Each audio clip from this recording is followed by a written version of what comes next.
ప్రభునామన చేరొచ్చిన మీకు అందరికీ కూడా మధువా మినిస్ట్రీస్ తరపున కృతజ్ఞ స్వాభివందనాలు. ఇవాళ పాఠ్యాంశం ఏంటంటే విత్తుట కోయుట. విత్తుట కోయుట అంటే ఆదికాండం 47వ అధ్యాయం 23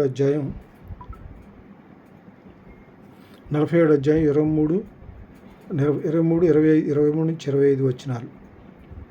ఆదికాండం 47వ అధ్యాయం 23 నుంచి 25 వచనాలు చదువుకుందాం. యోసేపు, ఇదిగో నేడు మిమ్మల్ని మీ భూములను ఫరో కొరకు కొని ఉన్నాను. ఇదిగో మీకు విత్తనములు పొలములో విత్తుడి. పంటలో 5వ భాగం మీరు ఫరో కొరకు ఇవ్వలను. 4 భాగములు పొలములో విత్తుటకును మీకును మీ కుటుంబ వారికి ఆహారమగును, మీ పిల్లలకు ఆహారమగును, మీవై ఉండునని ప్రజలతో చెప్పగా. అక్కడ కాలంలో ఏమవుతుందంటే కరువు వస్తుంది. యోసేపు ఐగుప్తు దేశానికి రాజుగా ప్రధానమంత్రిగా ఏర్పడిన తర్వాత అక్కడ ఐగుప్తు దేశానికి కనాన్ దేశానికి కరువు వస్తుంది. కరువు వచ్చే సంఘటన అంతకుముందు ఈ ఫరోకి వచ్చిన కళల్లో ఆ కళల భావాన్ని ఈ యోసేపు చెప్పిన తర్వాత యోసేపు ఏమని చెప్తాడంటే, ముందుగా కరువు వస్తుంది. కరువు వచ్చిన తర్వాత 7 సంవత్సరాలు కరువు వస్తుంది. 7 సంవత్సరాల పంటలు బాగా పండుతాయి. పంటలు బాగా పండిన తర్వాత పంటకు జాగ్రత్త చేసుకోగలిగితే 7 సంవత్సరాల కరువును మనం అధిగమించగలమనేటువంటిది ఆయన ఫరో రాస్తూ చెప్తాడు. అప్పుడు ఆయన ఏం చేస్తాడంటే, మరి అంత జ్ఞానం కలిగిన వాళ్ళు ఎవరున్నారు, మీరు చూడండి జాగ్రత్తగా అని చెప్పి దాని విషయం చెప్పి ఆ బాధ్యతను ఎవరికి అప్పు చెప్తాడు? యోసేపుకి అప్పు చెబుతాడు.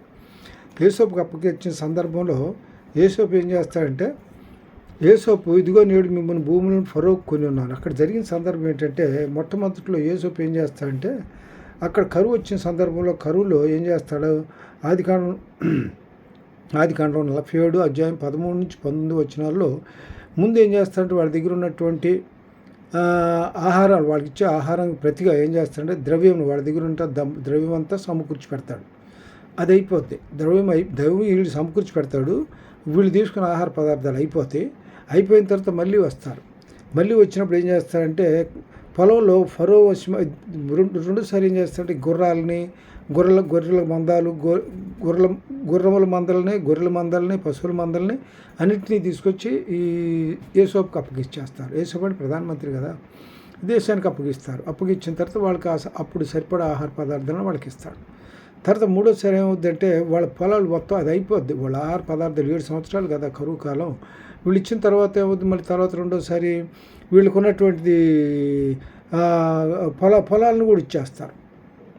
పొలాలు ఫరో ఐగుప్తు కానాన్ దేశస్తుల పొలములు కూడా ఫరో వశం అయిపోతాయి. పొలాలు కూడా ఇచ్చేస్తారు. వాళ్ళకి కావాల్సిన ఆహార పదార్థాలు తీసుకెళ్ళిపోతారు. ఆ విధంగా ఏమవుద్దంటే, పొలం పాడైపోకుండా ఉండాలంటే, అంటే మొత్తం పొలం ఫరో హ్యాండ్ ఓవర్ చేశాడు కదా. సమిష్టి వ్యవసాయం చేయాలి అని అంటే ఏం చేయాలి? రైతుల చేతనే చేస్తారు సమిష్టి వ్యవసాయం. వచ్చిన ఫలసాయం రాజు దగ్గర పెడతాడు. మిగతాది ఇది ఎందుకంటే ఫలో తీసుకున్నాడు కదా. అక్కడ ఏమన్నాడు? దీనిలో 47 అధ్యాయంలో మాట చెబుతాడుగా. 47 అధ్యాయంలో 24 వచ్చిన చెబుతాడు. 47 అధ్యాయం 24లో పంటలో 5వ భాగం మీరు ఫరోకి ఇవ్వాలి. అంటే సమిష్టి వ్యవసాయం చేస్తాడు. మరి విత్తనాలు వేయాలిగా. విత్తనాలు వేయాలంటే ఈయన విత్తనాలు ఇస్తాడు. సమిష్టి వ్యవసాయం చేయాలి. చేసినప్పుడు ఏంటంటే ఫరోకి 5 భాగాలు ఇచ్చింది. 5వ భాగం ఇచ్చిన తర్వాత 4 భాగాలు పొలంలో విత్తుటకును మీకును మీ కుటుంబం వారికి ఆహారమునకును మీ పిల్లల ఆహారమునకు మీవై ఉండునని చెప్పాడు. కాబట్టి ఈ ఆహారం ఏం చేస్తాడంటే ఫరోకి 5వ భాగం ఇవ్వాలి. మనం మొత్తం ప్రభుత్వం వశమైపోయింది కదా. సమిష్టి వ్యవసాయం చేయాలంటే సమిష్టి వ్యవసాయం చేసిన తర్వాత వాళ్ళు పండించిన పంటలో 5వ భాగం ఫరో చక్రవర్తికి ఇవ్వాలి. తర్వాత మిగతా భాగాన్ని ఏం చేయాలి? వాళ్ళ కుటుంబానికి పోషణ కోసం వాడుకోవాలి.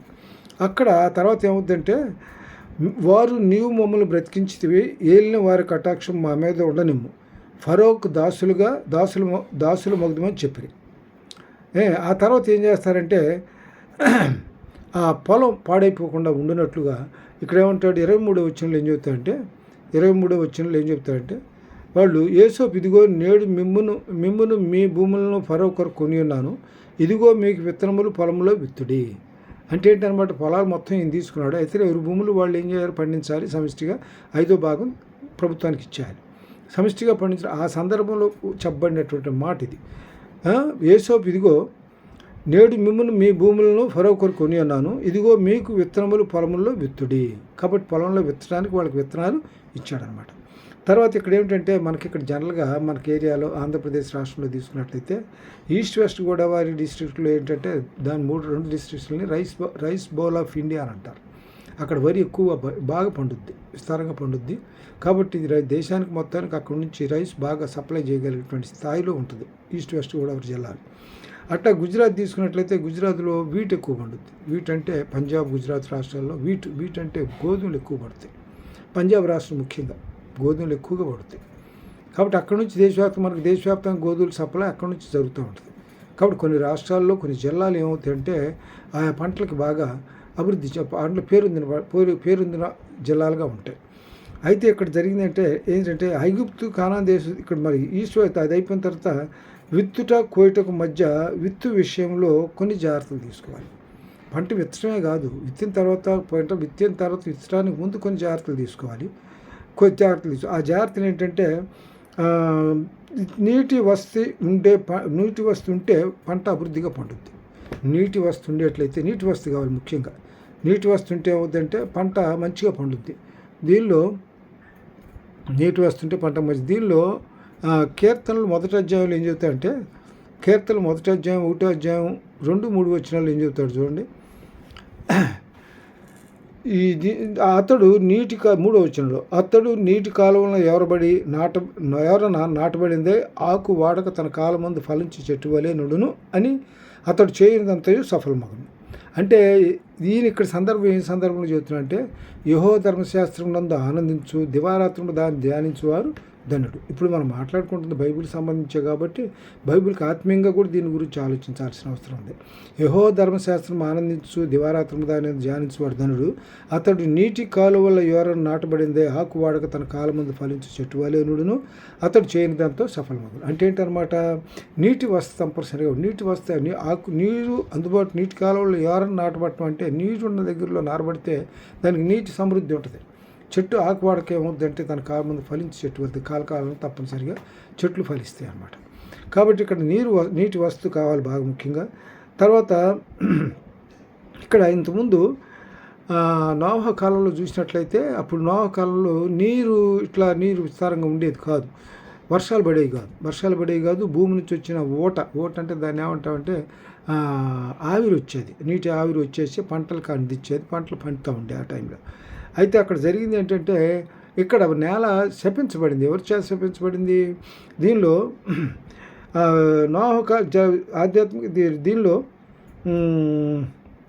ఆదాము కాలంలో ఏమవుతుందంటే దేవుడు ఆయనకు ఆజ్ఞాపించింది ఏంటంటే ఆదాము నీవు నీ భార్య మాట విని తినవద్దని నేను ఆజ్ఞాపించిన వృక్ష ఫలమును తింటివి కనుక నీ నిమిత్తము భూమి శపించబడింది, నేల శపించబడింది. అంటే అంతకుముందు భూమి మీద ఈ పంటలు ఏ పండేవి కానీ భూమి నీటి భూమి ఆవిరి వచ్చేసి ఊట వచ్చేసి దానివల్ల ఏమవుద్దంటే పంటలు పండుతుండేవి. అప్పుడు ఏమన్నా ఈ ముళ్ళ పొదలు తుప్ప చెట్లు ఏమి ఉండేవి కాదు. ఎప్పుడైతే ఆదాం చేత భూమి శపించబడినప్పుడు ఏమవుతుందంటే ముళ్ళ తుప్పలు ఇవన్నీ పెరిగిపోతాయి. అప్పుడు ఆ సందర్భంలో ఆదాం ఏమంటాడంటే ఆయన ఆదాంతో నీవు నీ భార్య మాటని తినవద్దని నేను ఆక్రమించిన ఫలము తింటివి కనుక నీ నిమిత్తము నేల శపింపబడి ఉన్నది, ప్రయాసతోనే నీవు బ్రతుకు జన్మలన్నీ నీవు దాని పంటను తిందువు. అది మొండ్ల తొప్పలను గచ్చపొదలను నీకు మొలిపించును, పొలంలో నీ పంట తిందువు. అంటే అది శపించబడిన తర్వాతనే అప్పుడు ముళ్ళతొప్పలు ఈ పొదలు ముళ్ళతొప్పలను గచ్చపొదలు మొలిచినాయి అనమాట. అంతకుముందు లేవు. ఎప్పుడైతే భూమి శపించబడినప్పుడు ముళ్ళతొప్పలు గచ్చపొదలన్నీ బెదుగుతాయి. అందువల్ల అప్పుడు ఈయన శపించబడినటువంటి ఈయన ఏమంటాడనమాట, దేవుడు ఏమంటాడు ఆదాంతో, నీ భార్య మాట విని తినవద్దని నేను ఆజ్ఞాపించిన వృక్షఫలమును తింటివి కనుక నీ నిమిత్తము నేల శపించబడినది, ప్రయాసతో నీవు బ్రతుకు దినములన్నీ దాని పంట తిందవు. ముళ్ళు తుప్పలను గచ్చపొదలను నీకు మొలిపించును, పొలంలో నీవు పంట తిందువు. అంటే ఇక్కడ ఈ శ్రమ పడాలన్నమాట. ఆయన చేసిన తప్పుకి ఏమిటవుతుంది, ఆజ్ఞ అతిక్రమించిన దానికి ఏమవుతుందంటే అతను ఏం చేశాడు, కష్టపడి పనిచేసి దాని యొక్క ఫలాన్ని పొలం నుంచి వచ్చిన ఫలితాన్ని తినాల్సిన అవసరం ఉంది. అతను ఇర్మియాలో ఏమంటాడంటే 24వ అధ్యాయం 3-4 వచనాల్లో ముళ్ళ పొదల్లో విత్తనాలు చల్లొద్దు అంటాడు. ఇర్మియా 4వ అధ్యాయం 3-4 వచనాల్లో ఇర్మియా 4వ అధ్యాయం 3-4 వచనాలు ఏం చెప్తున్నాడు చూడండి. యూదావారికిని యెరూషలేము నివాసులకును యెహోవా ఎలాగ సెలవిస్తున్నాడు, ముళ్ళ పొదలలో విత్తనములు చల్లక మీ బీడు బలములను దున్నుడి. అవిధేయుల ఉండుట మానుకొని మీ దుష్టక్రియలను బట్టి ఎవడునూ ఆర్పివేయనంతగా నా ఉగ్రత అగ్నివలే కాల్చబడుకున్నట్లు యూదావారులారా యెరూషలేము నివాసులారా యెహోవాకు లోబడి ఉండి. ఇక్కడ అగ్నివలే కాల్చబడుకున్నట్లు అన్నదానికి కూడా చిన్న విషయం అవుతుంది మనకి. దీనిలో ఏంటంటే దీనిలో మత్తయి సువార్తలో ఏం చెప్తారంటే, దానిలో ఈ యజమానుడు వచ్చి దాసులు వచ్చి యజమాని దగ్గరికి వచ్చాయా మనం పొలంలో గోధుమలు జల్లాం, కానీ మరి శత్రువు వచ్చి రాత్రి గురిగిలు కూడా జల్లాడు, రెండు కలిసి ఎదుగుతున్నాయి కాబట్టి గురుగులను పీకేసేద్దాం, తగలబెట్టేద్దాం అని చెప్పి అంటాడు. యజమాని ఏమంటాడంటే, ఇప్పుడు గురుగులను పీకేస్తే గురుగులతో పాటు గోధుమలు కూడా మొక్కలు కూడా వచ్చేస్తాయి కాబట్టి పంట నష్టం అవుతుంది, కాబట్టి గురుగుల్ని కూడా గోధుమలతో పాటు ఎదగనివ్వండి. కోతకాలంలో ఏం చేద్దామంటే గురుగుల్ని కోసేసి ముందు కాల్చేద్దాం. అంటే ఇక్కడ దేవుని ఉద్దేశం ఏంటంటే, మీరు చెప్పిన దేవుని ఆజ్ఞను లోబడి నడుచుకోండి. దేవుని ఆజ్ఞను భిన్నంగా నడుచుకుంటే మీరు ఏం చేయబడతారు? అగ్గిల్లో కాల్చివేయబడతారు. దేవుని ఆజ్ఞకు లోబడకపోతే యూదులకి వాళ్ళకి ఏం చెబుతున్నాడు అనమాట, యూదు వారికి యెరూషలేము వారి నివాసులకు యెహోవాకు సెలవిస్తున్నాడు, ముళ్ళ పొదలలో విత్తనములు చల్లక మీ బోడు పొలమును దున్నాలి. ఏదైనా పొలంలో పంట వేయాలంటే పొలాన్ని శుద్ధి చేయాలి. కాబట్టి ఇక్కడ ఆధ్యాత్మిక దీనిలో ఇంకో విషయం మనం తీసుకున్నట్లయితే,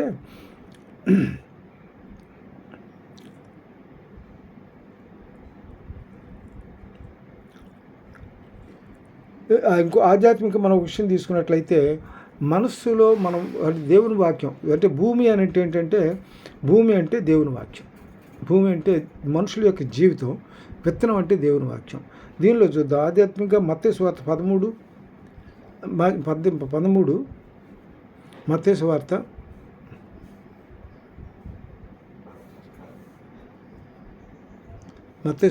13వ అధ్యాయం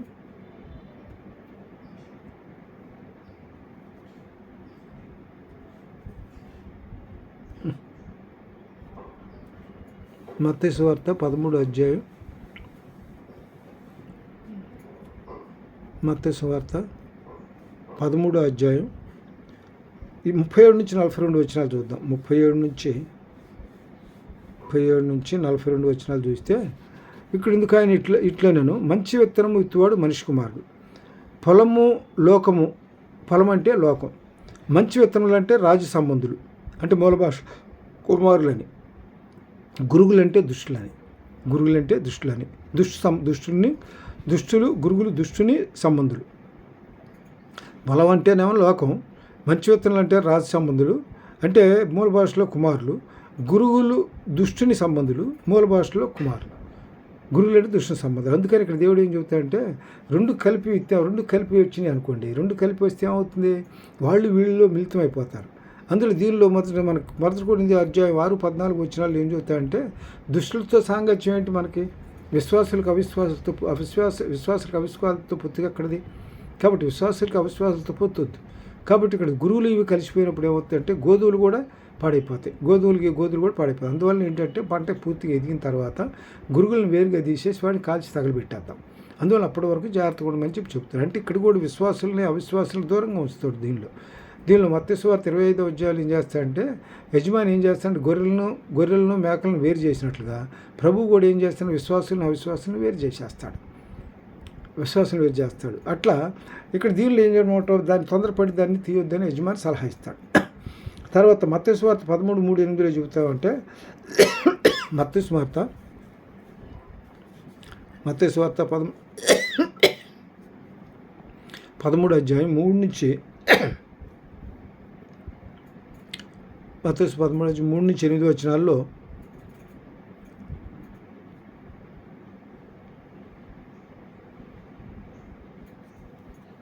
ఆయన వారిని చూచి చాలా సంగతులు ఉపమాన రీతిగా చెప్పాను. ఇది ఎట్లనగా, ఇదిగో విత్తువాడు విత్తుటకు బయటికి వెళ్ళాను. విత్తువాడిని గురించి ఉపమానం అక్కడ మనకి, విత్తువాడు విత్తుటకు బయటికి వెళ్ళాను. ఆయన ఉపమాన రీతిగా చాలా సంగతులు ఉపమాన రీతి చెప్పాను. ఎట్లనగా, ఇదిగో విత్తువాడు విత్తుటకు బయటికి వెళ్ళాను. వాడు విత్తుచుండగా కొన్ని విత్తనములు త్రోవ పక్కన పడిను, పక్షులు వాటి నుంచి మింగివేశాను. తర్వాత కొన్ని చాలా మనులేని త్రాతి నేలను పడిను. అక్కడి నుంచి మను లోతుగా ఉండనందున అవి వెంటనే మొలిచను కానీ సూర్యుడు ఉదయించినప్పుడు అవి మాడి వేరులేనందున ఎండిపోయాను.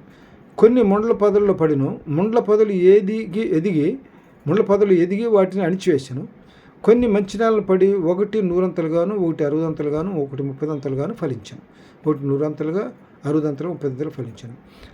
తర్వాత చెవులు గలవాడు వినును గాక అని చెప్పాను. అంటే ఇక్కడ ఏంటనమాట, ఇక్కడ మొట్టమొదటిలో ఏం జరిగింది, ఈ మొట్టమొదటిలో కొన్ని రాతి నేలలు పడిన విత్తనాలు ఏమవుతాయి అంటే, అక్కడ లోతు లేకపోవటం వల్ల ఏమవుద్ది, సూర్యుడు ఉదయించినప్పుడు అవి ఎండిపోతాయి, మాడిపోతాయి, చచ్చిపోతాయి. కొన్ని విత్తనాలు త్రోవ పక్క పడిన వల్ల పక్షులు చూసినట్టు పక్షులు ఏరుకు తినేసేస్తాయి కదా, అట్లా జరిగింది. మూడోది ఏంటంటే పొదల్లో పడినటువంటి విత్తనాలు, ముళ్ళ పొదలో పడిన విత్తనాలు ఏమిటంటే ముళ్ళ పొదలు ఎదిగి వాటిని అణిచివేసినాయి. అంటే ముళ్ళ పొదలు అంటే ఇక్కడ మనం మామూలుగా ఫిజికల్గా మనం ఆలోచించినట్లయితే, శారీరకమైనటువంటి ఆలోచనలు చొప్పున తీసుకున్నట్లయితే ఇది ఆ విధంగా. అది ఆధ్యాత్మికంగా మనం ఆలోచించినట్లయితే మత్తయి సువార్త 13:18 వచ్చిన నుంచి చూద్దాం. 18 వచ్చిన నుంచి ఏం చెబుతాంటే, దాని యొక్క భావన ఏం చెబుతాంటే, విత్తువారిని గూర్చిన ఉపమాన భావం వినుడి. ఎవడైనా రాజ్యమును గూర్చిన వాక్యం వినియు గ్రహింపకై ఉండగా దుష్టుడు వచ్చి వారిని హృదయంలో విత్తబడిన దాన్ని ఎత్తుకొని పోను. ఇప్పుడు వాక్యం సందేశం ఇస్తుంటాం, సందేశం ఇచ్చినప్పుడు వింటారు. ఎట్లా వింటారు, ఇప్పుడు ఎవడు రాజ్యముల గురించి వాక్యం వినియు గ్రహింపక ఉండగా అంటే వచ్చి ఆ సన్నిధికి వస్తారు, దేవుని ఆరాధనకు ఉంటారు కానీ మనసు అక్కడ ఉండదు. మనిషి ఉంటాడు అక్కడ, వాళ్ళు చెప్పింది వింటానే ఉన్నట్టు అనిపిస్తాడు కానీ వినడు. అది అలాంటి వాళ్ళ గురించి చెబుతున్నాడు. ఎవడైనా రాజ్యమును గూర్చిన వాక్యం వినియు గ్రహింపకై ఉండగా దుష్టుడు వచ్చి వారిని హృదయంలో విత్తబడిన దాన్ని ఎత్తుకొని పోవాలి అని ఏం చేస్తాడు, అతను వినడు కదా. వినప్పుడు ఏం చేస్తాడు, హృదయంలో వాక్యం నాటపడతాడు. అప్పుడు ఏమవుతుందంటే అది విన్నట్టుగా వింటాడు కానీ అది గ్రహింపడు. కాబట్టి అది ఏమవుతుందంటే దుష్టుడు వచ్చి వాని హృదయంలో విత్తబడిన దాన్ని ఎత్తుకొని పోయి, దుష్టుడు అంటే ఎవడు సాతాను. తర్వాత త్రోవ పక్కబడిన విత్తబడిన వాడు వీడే, విత్తబడిన వాడు వీడే. ఇట్లాగే దుష్టుడు వచ్చేసి ఎత్తుకొని పోతాడు హృదయంలో ఉన్నటువంటి. బైబిల్ చర్చిలో నుంచి బయటకు రాగానే వాడికి ఏం చెప్పారు వీడికి తెలియదు, గ్రహించుకోడు కదా. బయటకు వచ్చిన తర్వాత వాడికి చర్చిలో మనది ఏమీ తెలియదు, ఏం గుర్తాడు, ఎందుకంటే దుష్టుడు తీసుకొని వెళ్ళిపోతాడు. తర్వాత రెండోది ఏంటంటే, రాతి నేలను విత్తబడిన వాక్యము విని వెంటనే సంతోషంతో దాన్ని అంగీకరిస్తాడు. రాతి నేల విత్తబడిన వాక్యం అంటే సంతోష వాక్యం అనగానే ఆహా ఓహో అనుకుంటాడు. మరి ఆశ్చర్యకరంగా దేవుడు నన్ను హృదయాన్ని పరిశుద్ధపరిచాడని, నేను దేవునిలో దేవుని యొక్క దీని సన్నిధిలో గడుపుతాననేటువంటి భావనకు వచ్చేస్తాడు, సంతోషిస్తాడు బాగా. వాక్యం అనగానే ఆనందంగా ఉప్పు అయిపోతాడు. ఆ తర్వాత అయితే అతను వేరు లేనందున అతడు కొంతకాలం నిల్చుని కానీ వాక్యం నిమిత్తము శ్రమయను హింసయను కలుగుగానే అభ్యంతరపడు. వేరు లేదు, ఎక్కడ ఇత్తనబడిన రాతి నేల విత్తబడిన విత్తనంగా వేరు లేదు. వేరు లేకపోబట్టిన అతనిలో వేరు లేనందున అతడు కొంతకాలం నిల్చుని కానీ వాక్యం నిమిత్తము శ్రమయను హింసయను కలిగినప్పుడు మారిపోతాడు. శ్రమైన హింస దీనిలో యోహోను ఆ దేవుని యొక్క వాక్య నిమిత్తం దేవుని గురించే కదా పద్మాస దీపంలో వేయబడ్డాడు. అంటే దేవుని యొక్క వాక్య నిమిత్తం. ఇందులో మత్తయి సువార్త 5వ అధ్యాయంలో ఏం చెబుతాయంటే, చూడండి ఒకసారి మత్తయి సువార్త 5వ అధ్యాయంలో 5వ అధ్యాయం 10వ వచనంలో, మత్తయి సువార్త 5వ అధ్యాయం 10వ వచనంలో ఏం చెబుతాయంటే, 10వ వచనం చూడండి. నా నిమిత్తము జనులు మిమ్మును నిందించి హింసించి మీ మీద అబద్ధముగా చట్టబాట్లలో పలుకున్నప్పుడు మీరు ధన్యులు. సంతోషించి ఆనందించుడి, పరలోకమందు మీ ఫలము అధికమగును. ఎలాగూ వారు మీ పూర్వమందుండిన ప్రవక్తలను కూడా హింసించబడ్డారు. అంటే ఇక్కడ దీనిలో నా నిమిత్తం జనులు మిమ్మల్ని నిందించి హింసించి మీ మీద అబద్ధముగా చెడ్డమాటల్లో పలుకున్నప్పుడు మీరు ధన్యులు అంటే దీవించబడిన వాళ్ళని. సంతోషించి ఆనందించుడి, పరలోకమందు మీ ఫలము అధికమగును. ఎలాగున వారు మీకు పూర్వమందుండిన ప్రవక్తలను హింసించబడ్డారు. కాబట్టి ఇక్కడ ఏంటంటే, ఇక్కడ మనకి దీనిలో మనకి ఇది మత్తయి సువార్త, మళ్ళీ దీనిలోకి వెళ్దాం, 13లోకి వెళ్దాం. మత్తయి సువార్త 13 అధ్యాయంలోకి వెళ్దాం. 13 అధ్యాయంలో మళ్ళీ దీని భావన చూద్దాం మనం. 17-18లో 18 దీనిలో ఏమైంది, ఎవడైనా రాజ్యమును గురించి వాక్యముని విని గ్రహింపకుండట్లే వాడు దుష్టి వచ్చి హృదయం ఎత్తుకొని పోను. వాడు ప్రవక్త ప్రక్కన త్రోవ పక్కన విత్తబడిన వాడు వీడే. రెండోవాడే రాతి నేలను విత్తబడిన వాడు వాక్యం విని వెంటనే సంతోషంతో దాన్ని అంగీకరించేవాడు. అయితే అతనిలో వేరు లేనందున అతడు కొంతకాలం నిల్చుని కానీ వాక్యం నిమిత్తం శ్రమ అయినను హింస అయినను కలుగుగానే అభ్యంతరపడను. తర్వాత మొండ్ల పొదల్లో విత్తబడిన వాడు వాక్యం వినువాడే కానీ ఐహిక విచారములు ధనమోహమును ఆ వాక్యమును అణిచివేను కనుక వాడు నిలువడు. ఐహిక విచారాలు ఈ లోకేషన్లు బట్టి అతను ఏం చేస్తాడంటే వీటిని బట్టి ధనవ్యామోహం వాక్యాన్ని అణిచివేస్తాయి కనుక వాడు నిష్ఫలుడవుతాడు. మంచి నేలను విత్తబడిన వాడు వాక్యం విని గ్రహించువాడు. అట్టివారు సఫలులై ఒకడు 100 ఫలిస్తాడు, ఒకడేమన్నా 60 ఫలిస్తాడు, ఒకడు 30 ఫలిస్తాడు. దేవునిలో ఆధ్యాత్మికంగా ఎదుగుతాడు. దేవుని విశ్వాసంలో బలపడతాడు, స్థిరపరచబడతాడు. కాబట్టి ఇక్కడ ఆదికాండం దీనిలో చెప్పుకున్నట్లుగా విత్తువాని ఉపమానంలో ఈ 4 రకాలని వారు ఉన్నారు. వాళ్ళ అభిప్రాయం అట్లే. తర్వాత దీనిలో ఇర్మియాలో ఏం చెబుతాడంటే, ఇర్మియా 4:3-4 ఏం చెబుతాడంటే, ముళ్ళ పొదల్లో విత్తనములు చల్లు 4 ఇర్మియా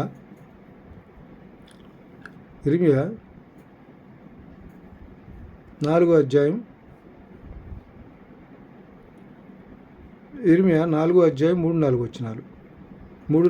ఏం చేస్తారు? ఏదో వారికి యెరూషలేము నివాసులకు యెహోవా ఇలాగ సెలవిచ్చాడు, ముళ్ళ పొదలలో విత్తనములు చల్లక బీడు భూములను దున్నాలి. ముందు బీడు భూములను దున్నాలి. అంటే మనం దేవునిలో ఎదగాలంటే ముందు మనం హృదయాన్ని పరిశుద్ధంగా ఉంచుకోవాలి. మన హృదయాన్ని పరిశుద్ధంగా ఉండాలంటే ఇప్పుడు పరిశుద్ధంగా ఉంటుంది. దేవుని వాక్యం వినాలి, విశ్వసించాలి, నమ్మాలి, బాప్తిసం పొందాలి, రక్షణ పొందాలి, దేవునిలో జీవించాలి. అప్పుడు మనకేంటంటే హృదయం పరిశుద్ధం అవుతుంది. దేవుని యొక్క వాక్యం మన హృదయంలో విత్తబడితే మనం 30 60 100 60 ఫలించబడతాం.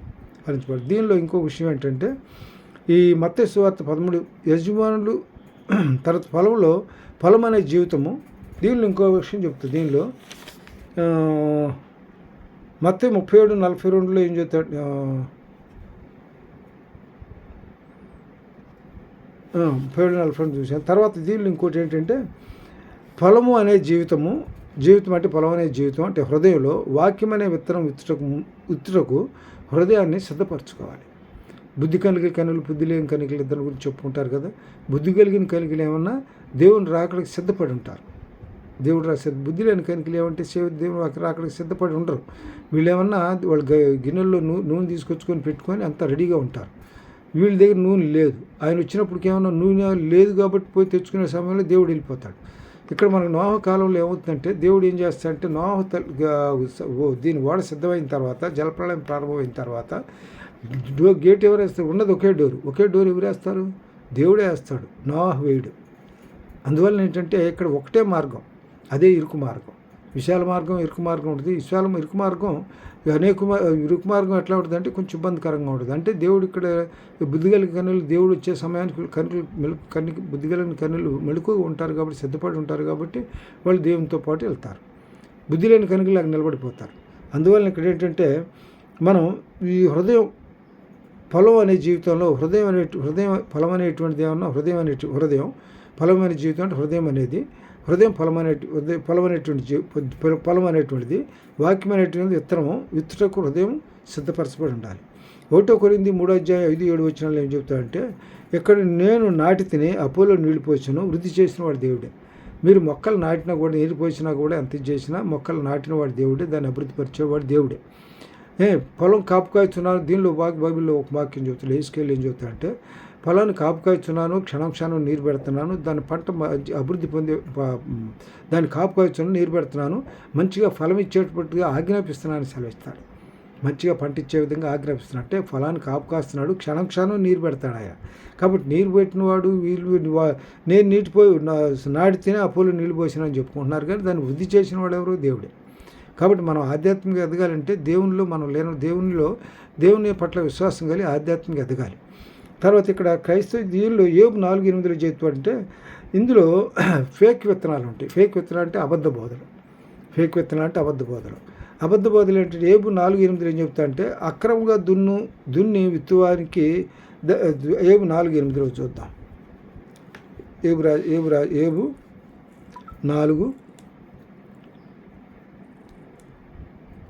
4:8 ఏం చెబుతున్నాడంటే, నేను చూసినంత వరకు అక్రమమును దున్ని కీడును విత్తువారు దాన్నే కోయి. అంటే ఫేక్ బోధ అనమాట. అక్రమం దున్ని కీడుని విత్తువారు దాన్నే గోదురు. ఫేక్ బోధ ఎట్లా ఉంటుందంటే నికలోయితుల బోధ, బిలాం బోధ, నికలోయితుల బోధలు లాంటి అబద్ధ బోధలు. బిలాం బోధ ఎట్లా ఉంటుందంటే, బిలాం దేవుడిని ఏం చేస్తాడంటే తను ప్రవక్తే, అయితే అక్కడ ఏం చేస్తాడంటే నాబాల్కి వచ్చేటప్పుడు నాబాల్కి నాబాల్ కాదు, వేరే ఇంకో రాజు, అతనికి ఏం చేస్తాడు, అతనికి సాయం చేయాలని, అతనికి ఆర్థికంగా లబ్ధి పొందాలనే ఉద్దేశంతో దేవుడి మాటను కూడా అంగీకరించడు. దేవుడి మాట చెప్పిన మాటను నిర్లక్ష్యపెడతాడు. నిర్లక్ష్యపెడితే దేవుడి చేత మొత్తపడతాడు అనుకోండి, గాడి చేత మొత్తపడతాడు. తర్వాత అక్కడ జరిగింది ఏంటంటే, ఆ సందర్భంలో అతను ఏం చేస్తాడంటే మోయాబీలను తీసుకొచ్చి ఇజ్రాయెల్ దేశంలో తీసుకొచ్చి పెడితే, ఇజ్రాయెల్ ఏం చేస్తే మోయాబీలు అందగాడు. కాబట్టి ఇజ్రాయెల్ తీసుకొస్తే వీళ్ళు వాళ్ళే దేవుని చేత శపించబడతాడని దుర్బోధ చేస్తాడు. అది బిలాం బోధ. నికలాయితుల బోధ కూడా అలాంటి బోధే. కాబట్టి ఇక్కడ అబద్ధ బోధలు అనేటువంటి ఎట్లా ఉంటుందంటే, బిలాం బోధ నికలాయితుల బోధలాగా ఉంటాయి. కాబట్టి ఇక్కడ అబద్ధ బోధలు, ఫేక్ బోధలు అంటే అబద్ధ బోధలని. ఇది ఏబు 4:8 అక్రమంగా దున్ని విత్తువారు దాన్నే కోయుదురు. ఏబు ఎన్నో అధ్యాయం తీసుకున్నాం, 4వ అధ్యాయం 8వ వచనంలో. ఏబు 4వ అధ్యాయం 8వ వచనం. నేను చూసినంత వరకు అక్రమం దున్ని కీడును విత్తువారు. ఫలాన్ని శుభ్రం చేశాడు, ఏమి విత్తున్నాడు, కీడును విత్తున్నాడు. అంటే దానిలో మంచి విత్తనాలు వేయట్లా. అంటే ఇక్కడ పరిశుద్ధ శుభ్రపడి హృదయాన్ని శుద్ధి చేసుకున్నవాడు హృదయంలో మంచి వాక్యం విత్తబట్టల్లా, అబద్ధ బోధలు విత్తబడతాయి. అందుకనే అక్రమంగాను దున్ని కీడును విత్తువారు దాన్నే కోయుదురు. అక్కడ అక్రమం అంటే ఇక్కడ చూడండి, ఏబు దానిలో చెప్పినట్టుగా యాకోబు దీనిలో అక్రమం అనేటువంటిది ఏంటంటే దీన్ని ఏమంటారంటే దురాశతో వాడు ఏమైనా చేస్తాడు. కాబట్టి దానికి ఏంటంటే ఏదో ఒక రకంగా సంపాదించాలి, బాగా వృద్ధిలోకి రావాలనే అభిప్రాయంతో అక్రమ పనులు ఎన్నైనా చేస్తాడు. దీనిలో యాకోబు 1:14-15 ప్రతివాడు తన సుఖే దురాశల చేత ఈడుబడిని మరులు కొలపబడిన వాడై శోధింపబడును. దురాశ ఏమవుద్ది, గర్భం ధరించి పాపం గాను, పాప మరణం పరిపక్వమై మరణానికి అంటే వీడు దురాశకి పోతే ఏమవుతుందంటే వారు మరణానికే ఇదవుతాడు. తర్వాత ఇంకోటి ఏంటంటే సామెతలు 22:8 ఏం చేస్తారు, దౌష్ట్యాన్ని విత్తటం. దౌష్ట్యం అంటే ఏంటంటే అతిక్రమము, అపరాధము, అన్యాయం. దౌష్ట్యాన్ని విత్తడం అంటే అది. దౌష్ట్యాన్ని విత్తినవాడు ఏం చేస్తాడు, కీడును కోస్తాడు, కీడు అనే పంటను కోస్తాడు. అంటే ఆ సామెతలు అతిక్రమం అంటే ఏంటంటే అతిక్రమం దాచిపెట్టేవాడు వర్ధుడు, ఒప్పుకొని విడిపోని కనికరం పొందురని చెప్తాడు కదా సామెతల్లో. కాబట్టి ఇక్కడ అతిక్రమాలతో ఫాలో అవుతాడు అంతే తప్పితే దేవునికి వాక్యానికి లోబడి నడుచుకోడు.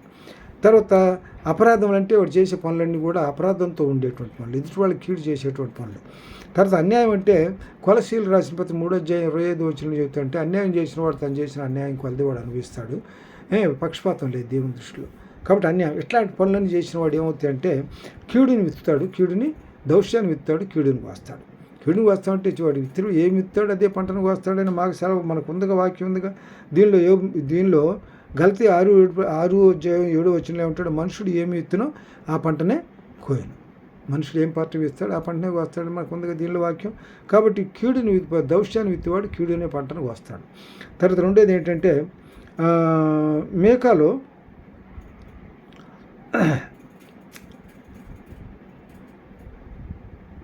మేకా 7:2-6 ఏం చేస్తాడంటే మేకా 2వ అధ్యాయం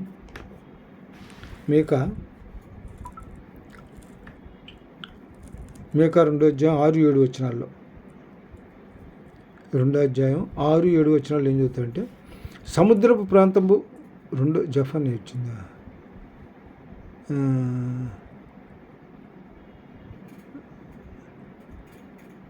మేకా 2వ అధ్యాయం 6-7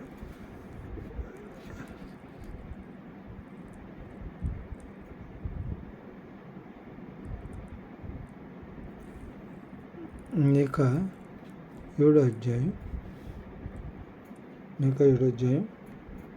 2-6 దీనిలో చూడండి, భక్తుడు దేశంలో లేకపోయాను, జనుల్లో యథార్థపరుడు ఒకడునూ లేడు, అందరూ ప్రాణహాని చేటుకై పొంచి ఉండి వారే. ప్రతి మనుషుడును కిరాతుడై తన సహోదరుని కొరకు వలలు ఒగ్గును. 2 చేతులతో కీడు పూనుకొందురు. అధిపతులు బహుమానములు కోరుదురు, న్యాయాధిపతులు లంచం పుచ్చుకొందురు, గొప్పవారు తమ మోసపు కోరికను తెలియజేదురు, ఏలాగున వారు ఏకపట్టుగా నుండి దాన్ని ముగించరు. వారిలో మంచివారు ముళ్ళ చెట్టు వంటి వారు, వారిలో యథార్థవంతులు ముళ్ళ కంచి కంటేను ముండ్లుగా నుందురు. నీ కాపురుల దినమున నీవు శిక్ష నుండి దినమున వచ్చుతున్నది, ఇప్పుడే జనులు కలవరపడుతున్నారు. ఇట్లా మంచివారు ఎట్లా ఉంటారంటే ముండ్ల చెట్టు వంటి వారు, వారిలో యథార్థవంతులు ముండ్ల కంచె వంటి వారు ఉంటారు. ఎవరి ముందు? అంతకుముందు చెప్పిన వాళ్ళ ముందు. రెండు చేతులతో ఎవరు కీడు చేయపుని కొందరు, అధిపతులు బహుమానం కోరుదురు, న్యాయాధిపతులు లంచం పుచ్చుకొందరు, గొప్పవారు తమ మోసపు కోరికను తెలియజేతురు, అలాగిన వారిని ఏకపట్టుగా నుండి దాన్ని ముగింతురు. అలాంటి వారి దృష్టిలో ఏమవుద్దంటే ఈ మంచివారంటే ముళ్ళ చెట్టులా ఉంటారు, వారిలో యథార్థవంతులు కూడా ముళ్ళ కంచెల వంటే ఉంటారనమాట. అందువల్ల ఇక్కడ ఏం జరుగుతుందంటే మొదటి వాక్యంలో తీసుకున్నట్లయితే భక్తులు దేశంలో లేకపోయాను, జనుల్లో యథార్థపరుడు ఒకడునూ లేడు, అందరూ ప్రాణహాని చేటుకై పొంచి ఉండి వారే, ప్రతి మనుషులను కిరాతుడై తన సహోదరుని కొరకు కూర్చున్నారు. కాబట్టి అట్లాంటి పరిస్థితుల్లో ఉన్నవాళ్ళు ఇక్కడ పరిస్థితులు ఎట్లా ఉంటాయంటే వాళ్ళు చేసిన క్రియలు బట్టి వాళ్ళు విత్తనాన్ని బట్టే వాళ్ళు కోతలకు వస్తారు. తర్వాత మంచి విత్తనాలు అంటే అవే కీడు విత్తనాలు. ఇవి మంచి విత్తనాలు అంటే ఎట్లా ఉంటాయంటే మంచి విత్తనాలు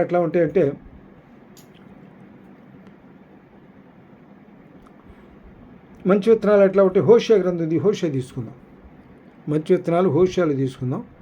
హోషియా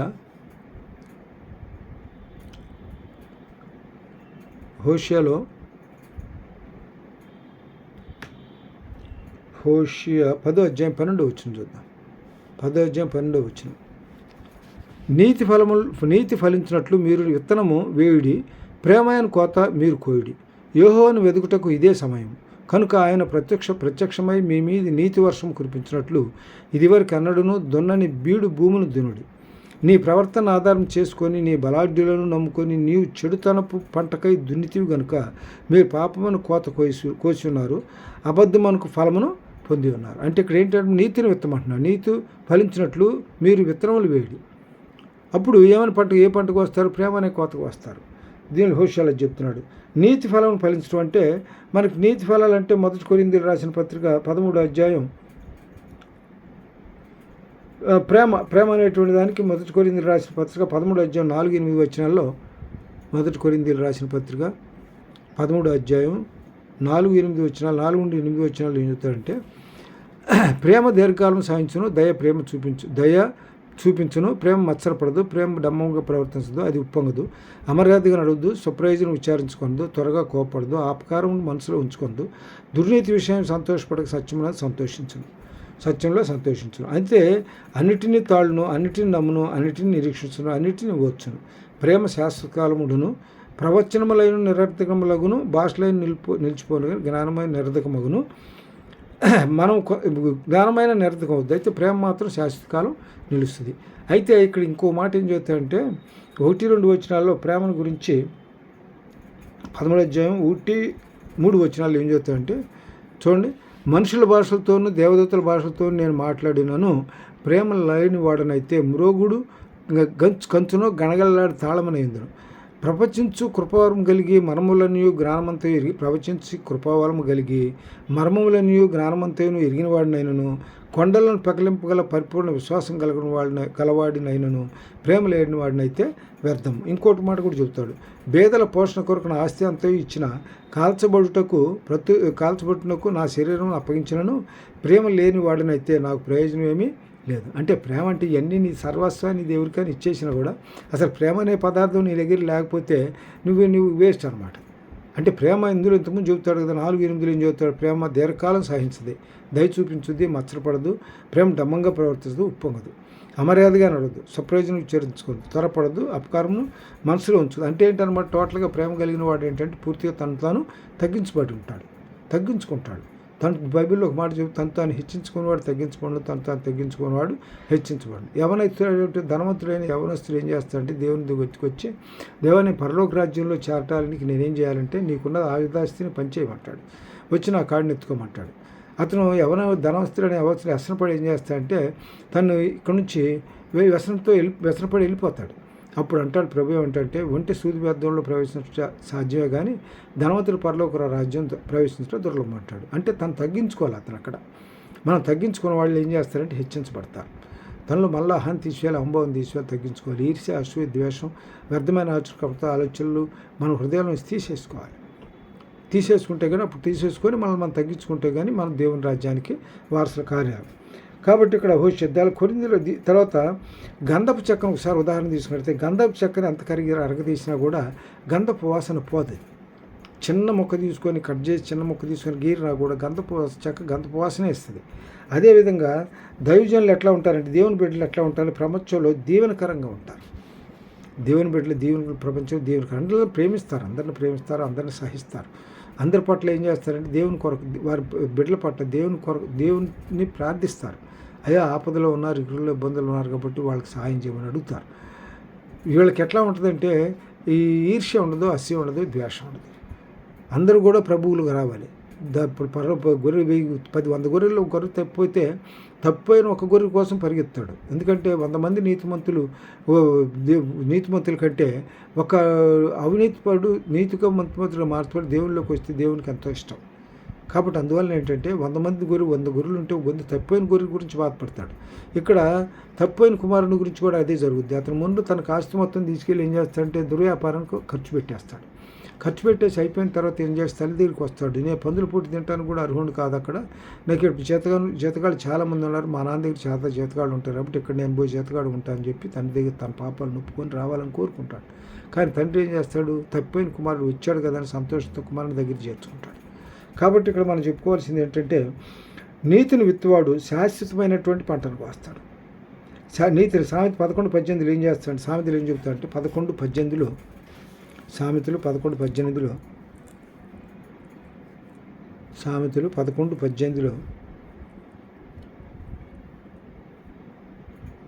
సామెతలు 11:18 భక్తిహీనుల సంపాదన వారిని మోసం చేయను, నీతిని విత్తువాడు శాశ్వతమైన బహుమానమును పొందును. యథార్థమైన నీతి జీవదాయకము, దుష్టక్రియలు విడువక చేయువాడు తన మరణమునికే చేయను. మూర్ఖ చిత్తులు యోహేయులు, యథార్థంగా ప్రవర్తించేవారు ఆయనకి ఇష్టలు. అందువల్ల ఏంటంటే భక్తిహీన సంపాదన ఏం చేస్తారు, వాళ్ళు మోసం చేస్తుంది. నీతిని విత్తువాడు శాశ్వతమైన బహుమానాన్ని పొందుతాడు. అంటే దేవుడు యథార్థమైన నీతి జీవదాయకము, దుష్టుల క్రియలు విడువక చేయవాడు. యథార్థమైన నీతి జీవదాయకం అంటే జీవమునిచ్చేటువంటి పని అది. దుష్టక్రియలు విడువకు చేయవాడు తన మరణం తానే చేస్తాడు. కాబట్టి ఇక్కడ ఏమిటంటే నీతిని విత్తువాడు శాశ్వతమైన బహుమానాన్ని పొందుతాడు. తర్వాత ఆదికాండం 26 ఏమవుతుందంటే 26:12 ఏం చెబుతాడంటే ఇస్సాకు ఆ దేశంలో ఉన్నవాడై విత్తనం వేసి ఆ సంవత్సరంలంతా 100 ఫలం పొందాడు. అంటే అక్కడ దేశంలో కరువు వస్తుంది. కరువు వచ్చినప్పుడు అక్కడ ఏం చేస్తాడంటే మిగతా వాళ్ళంతా పంటలు పండవు. దేవుని యొక్క ఆశీర్వాదం ఈయనకు ఉంటుంది కాబట్టి ఏం చేస్తాడంటే ఇస్సాకు ఆ దేశంలో మంది ఉన్నవాడు విత్తనం వేసి ఆ సంవత్సరం 100 ఫలాలు. దేశంలో అంతా కరువు వచ్చినా కూడా దేవుని ఆశీర్వాదం ఆయనకు ఉంది కాబట్టి ఆయన చేసిన పని మంచిది కనుక ఇందులో సామెతలు 10:22 ఏం చెప్తాడంటే దేవుని ఆశీర్వాదం ఐశ్వర్యాన్ని ఇస్తుందంట. నరుల కష్టం చేత ఐశ్వర్యం ఎక్కువ కాదు. ఏదైనా ఎప్పుడైనా సరే మనం మన సబుద్ధిని ఆధారం చేసుకోకూడదు. పూర్ణ హృదయంతో యెహోవాయందు నమ్మిక ఉంచి మన ప్రవర్తన ఎంతటిందో ఆయన అధికారం లోబడి నడుచుకున్నట్లయితే మనం అన్ని విషయాల్లో దీవించబడతాం. మనకు ఆయన కాపుదల్లో భద్రంగా జీవించగలుగుతాం. ఈ కొద్ది వాక్యాన్ని దేవుడు దాని ముందులో దీవించిన గాక. చిన్న ప్రార్థన చేసుకొని ముగించుకుందాం. మమ్మల్ని మిక్కులు ప్రేమించిన ప్రియ పరలోకమందున్న తండ్రి, జీవము గల నాయన, మహిమ తండ్రి, అన్ని విషయాలకు ఆధారభూతులైన గొప్ప తండ్రి, ఇవాళ వాక్య భాగంలో విత్తబడిన వాక్యాల గురించి మాట్లాడుకున్నాం. రాత్రి నెలలో విత్తబడిన రోడ్డు ప్రక్కన విత్తబడిన విత్తనం, రాత్రి నెలలో విత్తబడిన విత్తనం, ముళ్ళపొదలో విత్తబడిన విత్తనం, మంచి నెలలో విత్తబడిన విత్తనం. ఆయా సందర్భాలను బట్టి ఆ వ్యక్తులు ఆ అభిప్రాయాలను బట్టి అయినా వాళ్ళు 30 60 100 ఫలించబడ్డవాళ్ళు మంచి నెలలో విత్తబడిన వాళ్ళు లాంటి వారు. కాబట్టి వారి గురించి ప్రార్థన చేస్తున్నాం ప్రభు. ఈ వాక్యం ఉన్న ప్రతి ఒక్క బిడ్డ కూడా ఈ వాక్యం విని ఆశీర్వదించబడి 60 30 60 100 ఫలం పలిగినట్లుగా వాళ్ళు సుబుద్ధిని ఆధారం చేసుకోకుండా పూర్ణతయంతో మీద నమ్మిక ఉంచి వాళ్ళ ప్రవర్తన అంతటి మీ అధికారం లోబడి నడుచుకోవటం కారణంగా పిల్లలు ఆశీర్వదించబడి మీ అందు విశ్వాసంలో ఎదిగి నేను ఆత్మీయ బలపరచబడటానికి సహాయం చేయమని కొద్ది విన్నపాలు మా ప్రభువు మీ ప్రియకుమారుడైన యేసు పరిశుద్ధ నామములో వేడుకుంటున్నాం తండ్రి. ఆమేన్. వందనాలు.